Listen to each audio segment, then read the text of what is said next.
in, you get some rest, like get a little caffeine. And so then when we're, myself included, right? So that when we do lab 7, we're mostly functional, because it's just a lot of moving parts. In my opinion, this class, lab 2, because that's the first time we work with coordinate systems, lab 5, because that's when we first start doing spatial analysis, and lab 7 are all big labs. So we're on the down slope, like everything is starting to everything is kind of starting to happen. So I just want to check in with the schedule. I want everybody to chill out and, eat good food and get sleep. So today is going to be a little bit of a catch-up day. And that might mean that you talk to me for 15 minutes and then you leave and you literally catch up on your work, right? Like, and that can be your work for this class, or that can be your work for something else, right? Like, you guys can triage your own stuff. But let me just revisit what we have going on. You have turned in homework 5. Homework 5 was your surveys, survey 1, 2, 3. I haven't graded it yet. I'm going to grade that. That's catch up for me. You have turned in, everybody has turned in their story map outlines. That is something, that's the next thing that I'm going to grade, because when we do this review story map individually thing, that's going to be me. Well, I'm actually going to give you your story map. What's going on? I'm going to get your story map outlines back to you well before this, because you have your story map drafts due next week. Now, whether they are due on Tuesday of next week or another day next week is a conversation that we can have today as well, right? Like, does it need to be Tuesday or could it be Thursday? Well, does anybody have any feelings about that? Because I could do Thursday. I could probably go as late as Friday, but you are going to have, so here's what we have. You have map assignment 2. It's been delayed a couple times. Map assignment 2 is rough. So that's due Friday. All right. You're going to have your story map draft due next week. It's got to get in next week. The latest, I can't go super late, but I can go a little bit later. You are going to have an assignment due on lab 7, right? And so that will probably be due this week. So it's just things. It's lots, and look at all the different things, right? But Thursday, great, fine. I'm happy to do. How about Friday? What is that? Next week? This week? Next week. How about Friday at noon next week? What do we think? Friday, let's look at the date. Friday let me see. Friday The 22nd. 22nd. How's that work for people? Yes? Okay, I'm doing it. I'm doing it. Friday, 22nd at noon. Okay? Okay. All right. Fabulous. All right. So by then you all will have feedback back on things. Oh, and so that should go. Okay. And then I just have to hustle and get all of that looked at over the weekend, which I believe in myself. I can do that. So because I have to look at all of these and give you guys a grade for your draft. So basically what we'll do is we're going to go over, you have a rubric. Is that posted yet? Hang on, let me post that. Y'all have a rubric for your, here we go, for your story map draft. And so what I'll do is I will assign your grade based on this rubric. I'm going to put a bunch of comments in that rubric. And then for this class, where'd you go, my friend? For this class, we're going to meet individually. And so what we'll do is I'll basically make a shared Google spreadsheet, and you guys can sign up for times. We'll all meet together at the beginning for 10 minutes, and then you guys can wander off, and then you'll just hop back on for your assigned time. And then we'll go over those individually, and I'll go over your rubric and comments and feedback so that it can be all set up. And then if anybody has any other questions about the assignment for lab 7, we can go over it then. Okay. Okay. So you're gonna have, you have this, the only assignment that you have remaining, I think you might have like, I think you're probably only gonna have one more assignment that's not, that you don't see right here, and it'll be something that has to do with lab 7. I don't think you're gonna have a whole, I don't think, I think that's it. It'll be like a math assignment or a homework or whatever. You have 40 more points that I have to get you from something that's not already on here. And so you're gonna have at least one more assignment. It's probably gonna have to do with lab 7 because lab 7 is important. Let me rephrase. It's definitely gonna have to do with lab 7 because lab 7 is important. Okay. So before I answer questions about math assignment 2, does anybody have any questions about the schedule?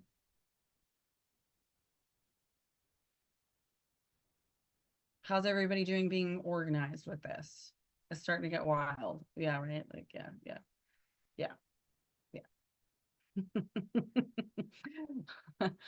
Okay. Well, so this is what we're in for, right? Today is going to be a little bit of catch up. Hopefully, most of y'all have a lot of this math assignment 2 completed. And if you don't, that's okay because you have until Friday to complete it. So, a couple of things. These have been questions that I have gotten from a few of y'all. If your shapefile that was something like this was massive, you have done the assignment incorrectly. And let me explain why by opening up my project. And so usually I let everybody kind of fumble through with that. And my office in R&R was right next to the computer lab. And so I just wait until people kind of show up and they're like, help us, please. But we're just going to go ahead and make sure that everybody understands what to do. So the CPRA projects, we went through, hello, thank you so much. When we, in lab 2, we went through and we looked at the CRIMS data sheet, and we looked at this marsh vegetation website. And so this is where all the CPRA stuff is. And so your CPRA stuff is the CPRA projects file. So you're not using any of the data from lab 5? You're using the CRIMS data that we made in lab 5. Okay, so all the things for the map assignment is from lab 5. You don't have to go all the way to lab 2? No, but just to get to the link, right? Like that's all. If you don't already know where it is and haven't already been kicking around on here, just to get to that link, right? Okay. That's the only thing that you need lab 2 for. And here, and I'll show you. Where'd you go? Oh, I have to sign into everything again. Hang on a second. Because I know that for lab 5, we had to download all of those folders that you gave us that were kind of zipped, and I didn't, because I used those, like those that you gave us for the map assignment, and I didn't know if I had to go like get my own information using the links or if I could use the ones from lab 5, if that makes sense. You didn't have any CPRA projects from lab 5. Heard. Yeah. So okay. Stay. Yeah, okay. That answers my question. Let me see. What's my password, guys? What's my password? Hang on a second.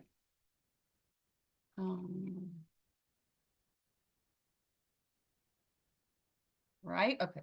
Jeez. Okay. So, and I'm going to show you what that file looks like. So it looks a little bit like this, basically, and we kind of kicked it around and looked at it a little bit. So what I'm asking for, so while the map is opening, we'll go over this a little bit. So what I'm asking you for is I am asking you to compare different marsh types in 2 time periods. So the total area is not going to change. The total area is your coastal zone, right? This is the coastal zone of South Louisiana, total area. What will change within there is how much fresh marsh, how much intermediate marsh, how much brackish, how much saline, how much swamp, and how much water you have. because basically and so if you have questions about this, and which you should, is you can go in and you can look at all of this information from CPRA, you can get more info, you can look at the metadata, you can investigate all of that stuff. And basically what's going on is this is the reason that this data set was made was so that researchers, managers, scientists can compare with the current landscape change scenarios. So things like sea level rise, things like subsidence, things like changing freshwater outflow from the Mississippi River, changing sediment availability, all of that stuff. How much marsh, how much land are we going to lose unless we build a restoration project? Right? So what you're going to expect is what I expect, and I know what these numbers are, is you're going to have a significant increase in the amount of open water because we are losing land in response to sea level rise and subsidence and things like that. So basically what you'll have is you'll have some type of a table, right, that has marsh class as a field or a column, and it has 2013 and 2097, and then it has area for each of those marsh classes. So how many acres of fresh marsh in 2013 versus what's predicted in 2097, and doing that for fresh, intermediate, brackish, saline, swamp, open water. Okay. When you in these marsh creation projects, okay, so when you download your CPRA folder, your projects folder, you'll get something that looks like this. You'll unzip a folder, and that folder is going to have a couple of different file types. You have KMLs, it's got a bunch of metadata, which is actually useful. If you want to view the metadata, you will open that up in your file explorer, and and then you also, when you download it, you'll also have a file that says README, which you should always do. If there's a file that says README, you want to open up that README file because it tells you about your data set. Metadata, this is going to be a link to an HTML. And that link to an HTML is going to look kind of crazy, but this is what metadata looks like, right? And so we have, when you make metadata for spatial data, you have to fill in, especially when it's for like an agency, a publicly funded, something like that. You have to fill in all of these rows. But so like a student was like, hey, what exactly does S stand for in marsh class type? Does it stand for salts? And the answer is that it stands for saline. And the reason that we know that is because it's in here in the metadata. The metadata has to have all of those acronyms stored in it. It tells you when the data were created. It tells you the purpose of the data. It tells you, like any acronym that you could possibly have in here is going to be included in the metadata. And so you have to kind of dig around and you have to look for it. And one of the cool ways that you can look for stuff in a web page is you just hit Control F, right? And so if I hit Control F, a search comes in, and I'm just going to go like, and so if you were looking for salt, right, you might do something like that and you're like, oh, that's not right. And so if you were looking for marsh class, right, and so here we've got, oh, so this one's important. This one gives you, so we see how that ATTR, that's attribute. This is the attribute label, anything that says project type. And so if we open up the attribute table, where are you? So this attribute table, we have this field heading that says project type, and then the acronyms for all of those project types. That is information, nope, yep, that we find here in our metadata, right? So metadata are important. You can get to your metadata from your file explorer, but when you download this file from CPRA, you're going to get stuff that looks like this. You're going to have to unzip it, And then you open it up you connect your folder in your project, and then it'll look like this. You'll have KML, you'll have metadata, you'll have shapefile, and then you have the geodatabase. So when you bring in the shapefile, it looks like this. You have shapefiles, remember, are more expensive in terms of like computational time and space and things like that to store data. So they're going to try to make everything as streamlined as possible. Geodatabases are going to be, you can take as much time and as much space as you want. So these are the exact same data sets. They're just slightly different formats, right? And if you read the directions for this assignment, I have so many pages open. I just asked for CPRA marsh creation projects. There are many, many, many, many, many different types of projects that CPRA participates in. Bank stabilization, barrier island restoration. Let's see what else we have. I think I've already sorted this. Freshwater diversion, hurricane protections, hydrologic restoration. And then so I've already sorted this alphabetically. And then we have a big chunk, once we get down to the M's, of marsh creation projects. So I'm just asking about the marsh type in the marsh creation projects. So the first thing that you have to do is you have to create a subset of your data for your marsh creation projects.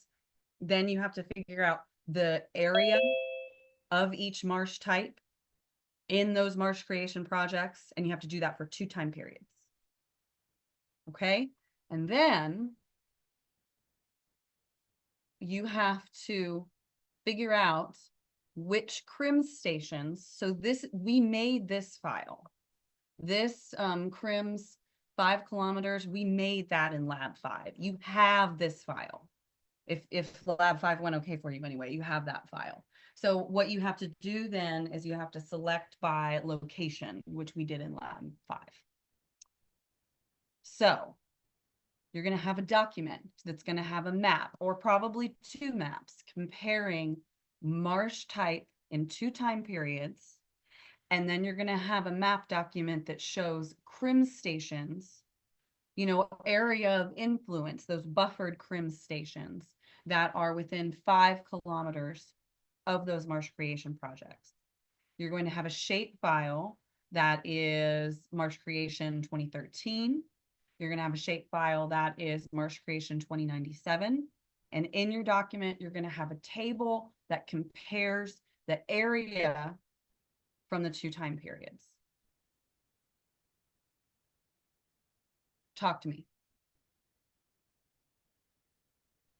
Okay, so for lab 5, we kind of did something similar, but it was with something else. Was it with the slabs that we kind of like compared the Veg 13 on? We didn't compare. Well, we did. We didn't look at the 2 time period. Did we look at the 2 time periods? No, we just did Veg type 13, and then we made Yeah, it into smaller areas. Right. And so that was just for state lands and bottoms. So it's essentially exactly what we did in lab 5. Like, we created that CRIMS data set. We evaluated the area of each marsh type in the state lands and bottoms. And basically now we're doing the exact same things, but we're doing it in marsh creation sites. Okay, so that would take the place of the land bottoms, like data set. Exactly. Okay, that makes so much sense. Yeah, exactly. And you just have to do that twice.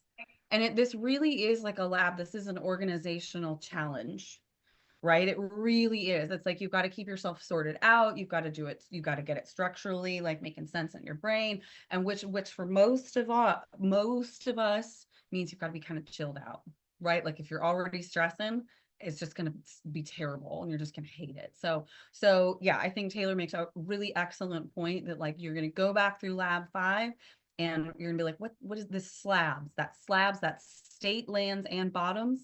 I'm asking you to do that same thing, but for marsh creation projects. Okay. And the table is something that you have to make. So remember your table, basically what you'll need to do there is you're going to need to split up There are lots of different ways that you can do this. Like you can, so what you'll end up with is you're going to end up with, let me see if I have one.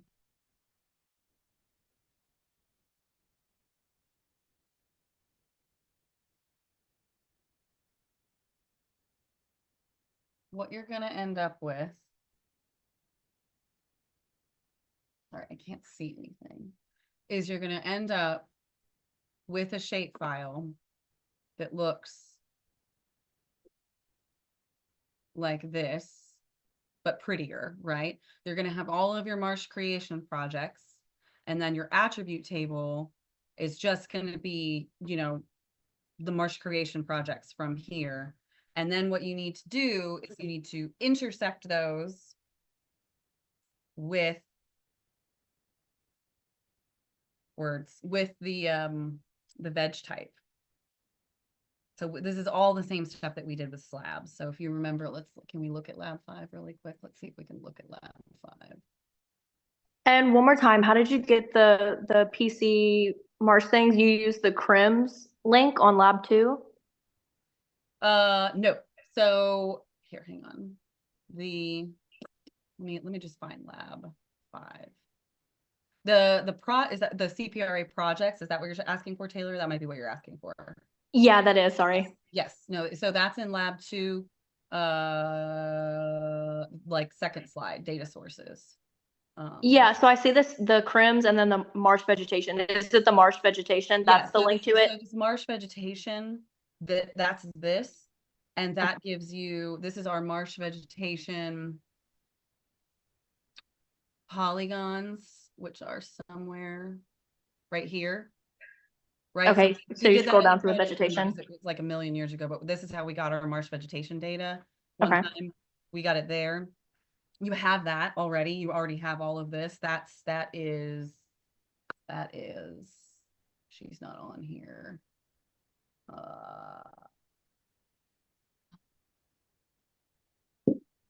me find her.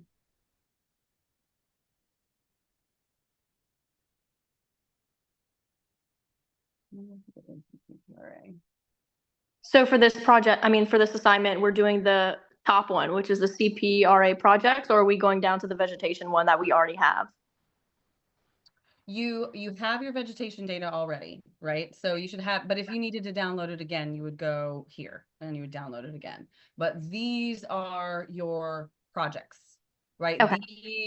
This is the project file, and it should look like this, where when you open it up. So it should look like these guys. Okay. So hopefully everybody got somewhere close to there. And if you didn't, that's okay, because basically it means that you did a bunch of work and you got really great practice at using Arc Pro, and then you're going to be able to do it now, and it's going to take you like a third of the time that it did before. So yeah. There's lots of awesome data in here. So much good stuff, right? So you can play around. I mean, so if anybody is like hates their topic, right, that they're working on for their story map, this is kind of your last chance to really change your mind, and you can get lots of good data for Louisiana wetland stuff here. So just throwing that out there if anybody hates what they're doing currently. Okay. Wait, I have a question really quick. I'm ready. So should slabs be involved at all on this assignment? Don't use it at all. Okay. No, nothing about, no, that's not a thing with that particular data set. So we don't have to alter the past and then like the initial and the future like the vegetation that we had. We don't need to alter that. We just need to layer it with everything else. And like I know you need to change some other stuff, but like you don't need to mess with like that data specifically. Well, if you remember what we did for so what you here, let me just give me a second. Let me look for that file. It's probably, actually, I know how to find this.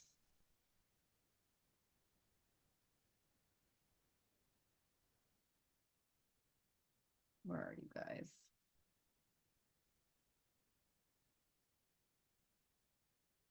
Okay. So lab 5, we have, it looked like this, right? I provided you with these data. This is exact. So it was these coastwide vegetation layers, right? And so when you pull in those coastwide vegetation layers, the first time when you expand this geodatabase, we have 13 and 97, which are the ones that we're interested in. When you pull over 13, it looks like this.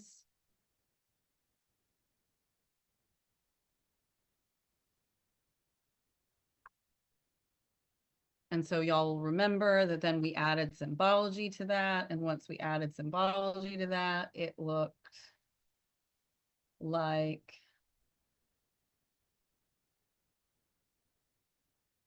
where is she? Oh, I don't think I saved it as a layer. Maybe I did. Well, here, hang on. I can do that. I see it right there underneath the coast vegetation layer above that right there. Is that the marsh type 13 layer? Let's see if that works. It's really old. No, see, yeah. Yeah, I don't know what that is. And that's just a layer. See that dot layer file? That's like a, yeah, no, but I can do this real quick because what I see down here is I've got my Marsh Zone 13 slabs that we made. Right? And that should have, dang it. I just have to open up that project. Okay, hang on a second.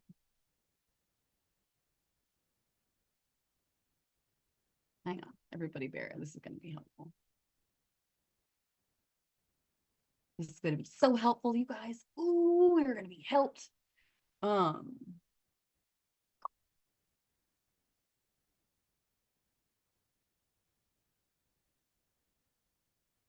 probably could have just opened up the layout, but sometimes I don't do more layouts the way that you guys want to. Okay. Boop doop doop.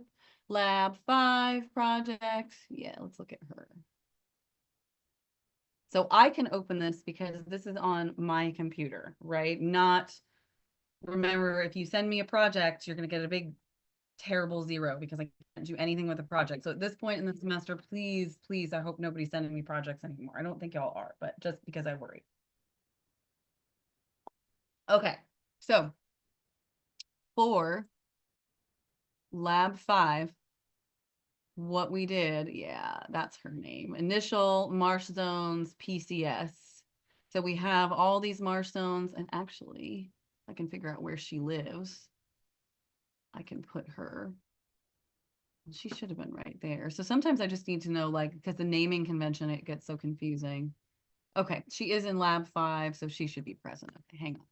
So now I'm going to go back and I'm going to open up the thing that I just did.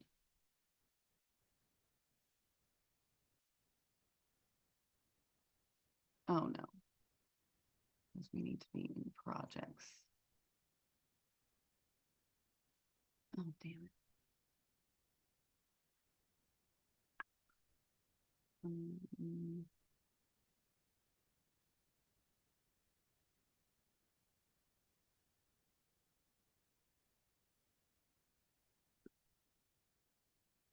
So as far as like map assignment 2 and using lab 5 data, are we taking the marsh class as well to like kind of combine it with the vegetation layers? Yeah, hang on. This is gonna make more sense in a second. Now Okay. So what we did is we made 2 pieces of data that we need for this map assignment we made in lab 5. One of those pieces of data is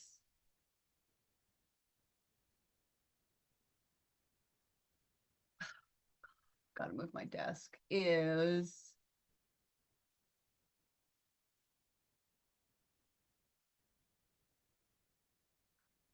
it was named initial, this one.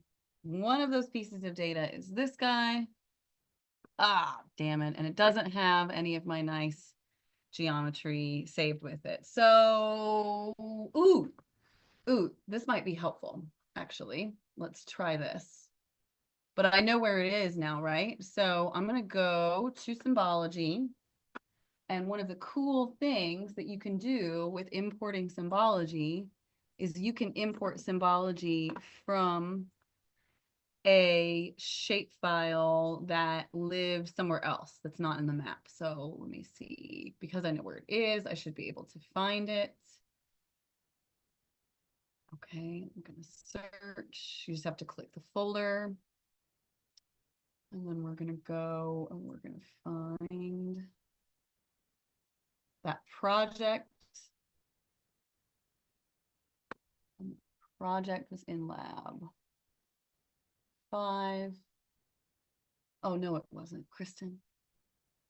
Oh, wait, really quick. So if you just use that, but you just change the symbology from like single to multiple, will that not be right? No, Even though it's it shows up. you can absolutely do that. I'm just trying to do it like because Okay. it was we did a lot of work. We like changed the labels and changed all that other and like we changed the colors and we moved everything else around and blah blah blah. I just want to double check. Yeah, but so all Thank I you. have to do is I can navigate to that data set. It's not in here. Why isn't it in here? That's weird. Yeah, so it's just I don't know, none of my stuff is working. So we would just go to symbology, right? I'm not importing symbology anymore. It's not going to work. So you would just go to unique values based on veg code, right? Or you just, and now we have like these unique values and then you have to change the labels and move them around and anything.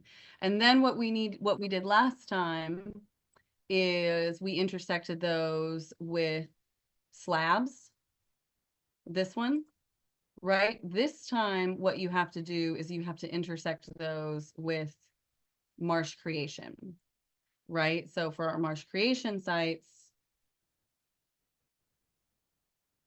they look like, I'm going to make those yellow.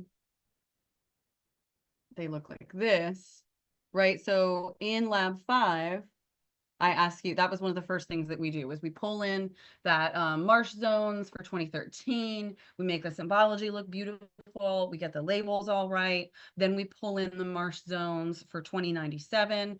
We get those symbologies all imported and everything looking correct. And then you have to intersect both of those files with your marsh creation sites. Okay. So this is separating the marsh creation from the CPRA polygon file. That's creating a subset of data. Y'all have done that lots and lots of times. There are lots of ways that you can do that, but the easiest way is probably to select them and create a layer from selection, and then create a shapefile from selection. But there's also lots of ways that we've done that in class. You can do that with like tools. You can select by attributes, and or you can extract by attributes, something like, or you can split by attributes. You can do all kinds of stuff like that, but probably, you're creating a subset of data. I've done that a bunch. Okay, so does this make some sense? Yeah, for the CRIMS information, whenever we did the lab 5, the 5 kilometers away, didn't we also intersect that with the what was it? The slabs data? So we would be able to reuse that. No. So because remember, we're not doing anything with slabs. Yeah. This map assignment. It has nothing to do with slabs. But what we did do is we did this exact thing.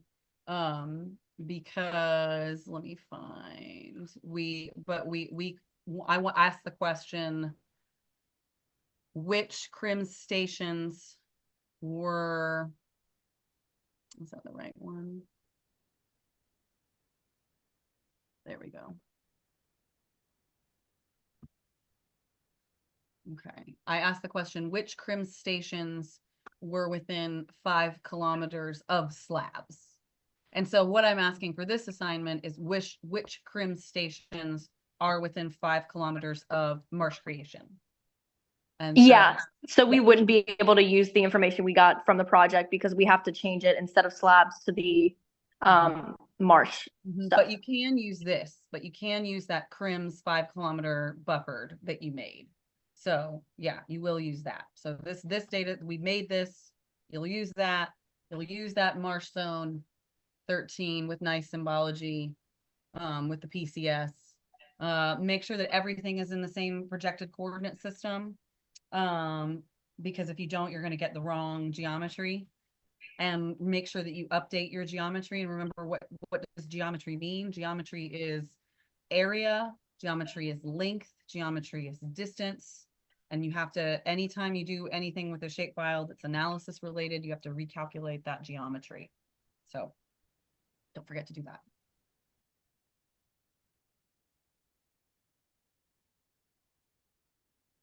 Okay. What time will this be due on Friday?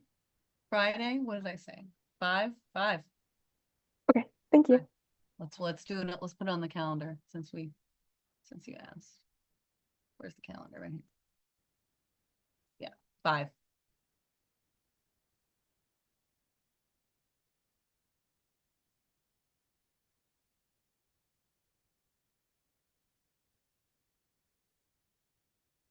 I said midnight. Sure. That helps anybody. Sorry, but you can have it. Oh my God.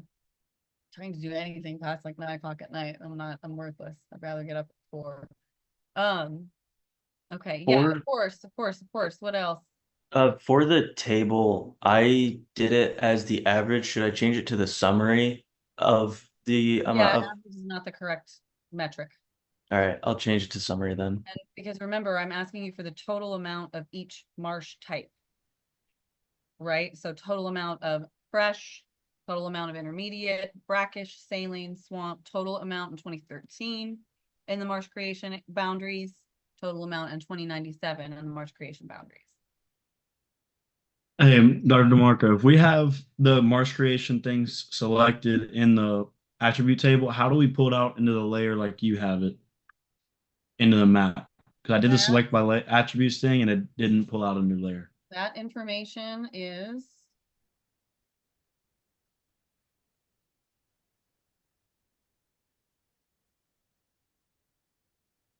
in lab 2, right here. This stuff. Perfect. Right? Or right here. Right? All that good stuff is right there. Okay, just remember, and then I think I have it done that a bunch. So if you want it, you just remember, oops, where am I going?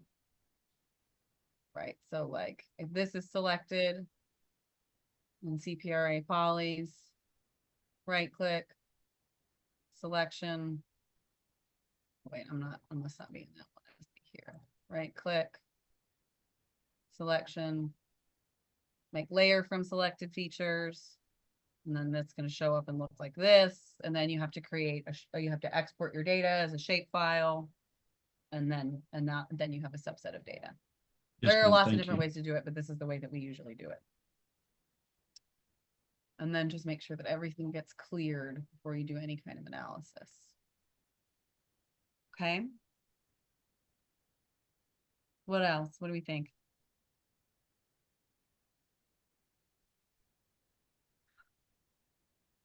The table part of the assignment is you have to submit a table that compares the different amounts of marsh type in each time period.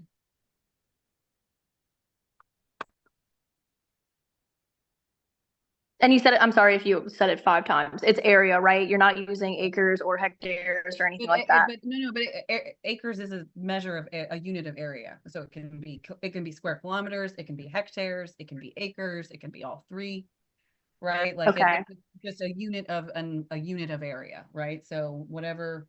So you can use one or the other. You can use acres or hectares. Correct. Okay. Square kilometers is I usually like to do square kilometers and acres or hectares just because like I feel like that's manager brains working those 2 measurements, but I like square kilometers, but acres or hectares, that works too. Okay. I did notice, I mean, I obviously did my assignment completely wrong because I did slabs. Okay.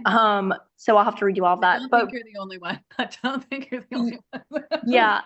So when I did the Veg 13, I saw everything. Like I saw the acres, hectares. It was like really easy. But then whenever I pulled up the 97 one, it looked different. Like the attribute table did not look the same as the Veg 13. Like I couldn't find any of the acres or hectares in that. Yeah, you might have to make them yourself. How do I make them myself? That is in lab 3 or 4. Okay. Let me find it. That was in editing. So when you add a field, remember we've done that a couple times. We've added fields. Mm-hmm. So you have to add a field. Yeah, this is a big map assignment. You've got to do lots and lots of stuff. Always kicks everybody's butt.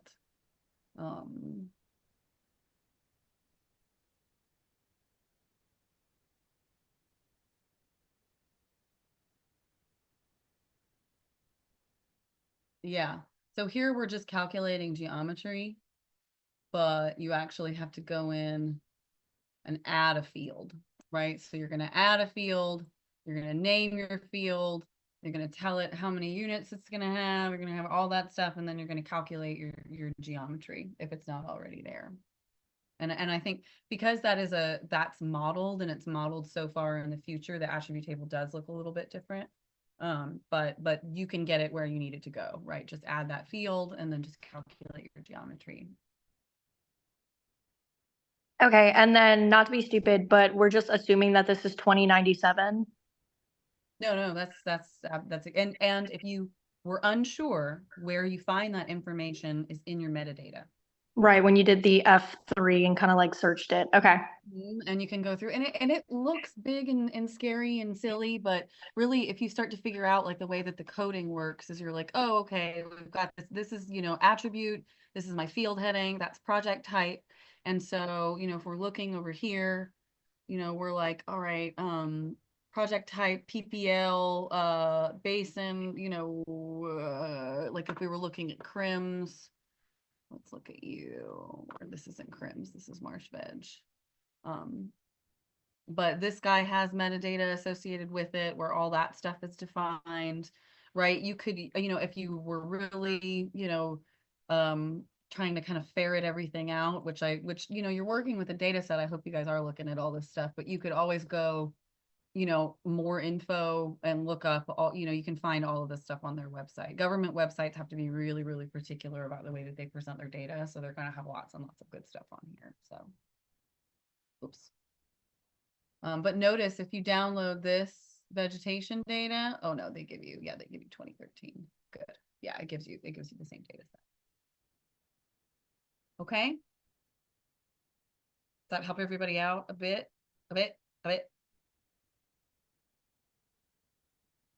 This is a super cool, this is a pain in the butt assignment, but it is a super cool assignment because you guys are all living in, these are real data. If you're looking at any type of an organism that lives in these, the coastal zone, in these wetlands, these organisms are going to be faced with significant habitat changes between now and the future, without, really, really, critical management activities and lots of stuff happening. So either management activities, because it doesn't look like we're going to reduce sea level rise anytime in the next 100 years. Certainly not going to reduce subsidence anytime in the next 100 years. So there are various kinds of wetland restoration projects and protection projects that can protect habitats and communities, right? So this is a real data set, really important to compare these two periods of time. And I think any coastal community in the world is going to be looking at similar changes moving forward. And Louisiana, the data set that we have, the people that we have looking into it are it's one of the best data sets in the world, and it's so invaluable to understand how we manage our coastline. So I think it's awesome for you guys to look at. I recognize that you're not like, I feel so great that I'm getting to learn this stuff, but it's so important. And I want everybody to do awesome. So for the table, it's just like a before and after. Like it's just one table with the before and the after. Yep, for each of the different marsh types. Yep.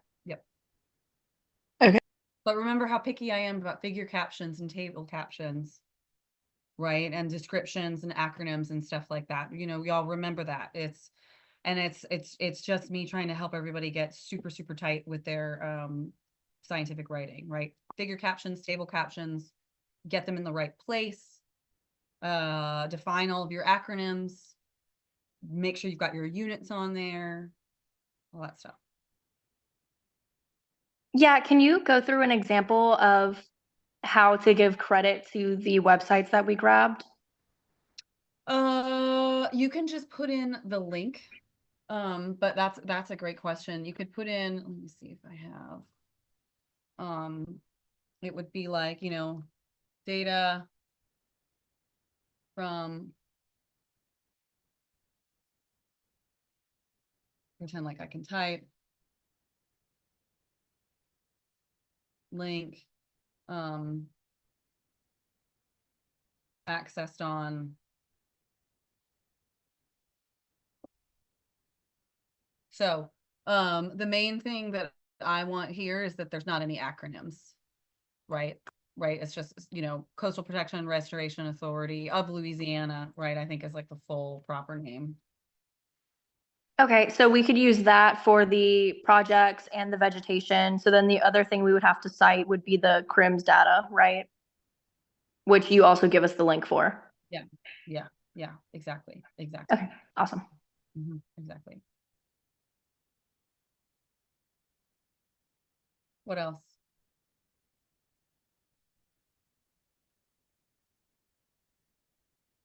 Okay. Everybody feel better or okay or not worse? Yeah. Okay. Well, y'all asked some good questions. And yeah, I'm sorry for the back and forth and the switching of dates, but I feel like it was better. I feel like that was helpful. I hope it was helpful. So I want you guys to catch up, right? Use the next, it's 2:15, it's 2:20 there. Yeah, time to do that. Yeah, go catch up on math assignment 2. Now that you know what you're doing, it should just keep it organized, right? There's lots of extraction, there's lots of recalculating geometry, there's lots of being very careful that you name things the right thing and that you have things in the right order and that you're not, you know, if your habitat, if your area looks the same between those 2 time periods, you're doing something wrong, okay? Because we are going to have significant changes in habitat types over these 2 time periods, all right? And lab 2 and lab 5 are going to be really helpful. Zip it all up before you send it on. I'm going to grade your homework 5s. I'm going to grade your story map outlines. And we're gonna catch up today, okay? All right, holler at me if y'all need anything, okay? And then you can be free. Go ahead. I'll stay for a minute in case anybody's like, actually, I do have a question, but you can absolutely be free and go work on your stuff. Holler at me if you need help, okay?